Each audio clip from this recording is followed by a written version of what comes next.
Hey, welcome to Hunters Connect. In this video, I'm going to run through some basic steps on how to make whole muscle jerky from deer meat. If you haven't seen the video I did on how to process an elk, you can click the link in the top of the video, and that'll show you how to get to the steps where I'm going to start explaining this process for making jerky.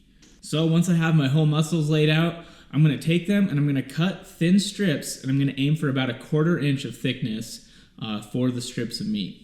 I like to try to cut perpendicular to the grain of the meat, essentially which way the muscle fibers are running. Try to cut perpendicular to that. Although that's not necessarily a hard and fast rule, I will cut parallel to the grain or diagonal. The only thing that's going to change is kind of how that jerky is going to tear and the texture of it when it's all said and done. I try to maximize the number of strips I can get out of a particular cut of meat, and then whatever doesn't make a nice strip, I toss that in a separate bin, and then I'm going to grind that later for burger. So once you have all your strips set out, you just need to add a seasoning and a cure. The cure isn't absolutely necessary, it just extends the shelf life and allows you to keep it out of the refrigerator for longer periods of time. There's a ton of different recipes online, but if you want a surefire way to get a good batch, I highly recommend using one of these pre-made mixes. It's hard to mess up and they turn out pretty dang good. So once you get to this step, there are several paths you can take. You can use an oven and you can use a smoker. Some people use a dehydrator.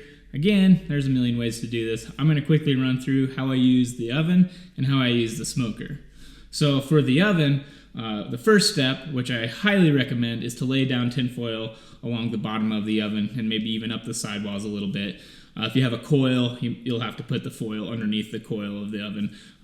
This is a messy process. There's going to be a lot of drippings. Just be aware that it is going to cause a mess. So foil makes the cleanup way better. But generally, I'll start preheating the oven to 325. I'll lay my strips of jerky onto these wire racks. I have finer wire racks for the jerky. Some ovens have a fine enough wire where you just lay it right on there. Mine, I put the bigger chunks on those, and then I have these smaller racks that I'll prop up with a can or whatever, tinfoil.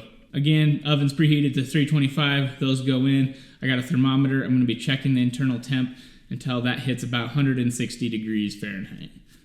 Once that hits 160 degrees Fahrenheit, I'm going to turn the oven down to about 180, and then I'm going to prop the door open using a wooden spoon or whatever you have to prop the door open. This allows all the steam to come out and allows the jerky to dry.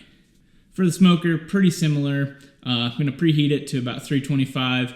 Same thing, watch the internal temp with the thermometer, wait till it gets to about 160 degrees. Once it hits 160, I turn the smoker down to a low smoke setting, maybe 180 degrees, and I'll let that sit for a couple hours. So there's no hard and fast rule for when the jerky's done in my book. I just periodically check. It's usually at least 2 hours, sometimes up to 4 or 5, depending on the thickness of your jerky. But I'll just pull it out and then I'll just bend it and kind of tear it. And once it has like a nice, where it bends and tears easily, but it doesn't break when you bend it. I think if you cook it to where it breaks, it's, a little too dry in my opinion.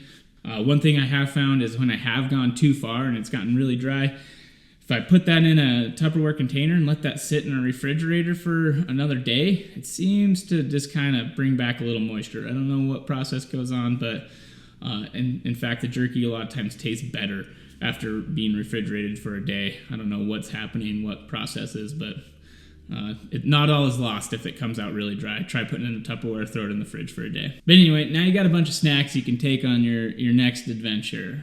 If you enjoyed this video, please let us know. Leave a question or comment below if you have any, and thanks for watching.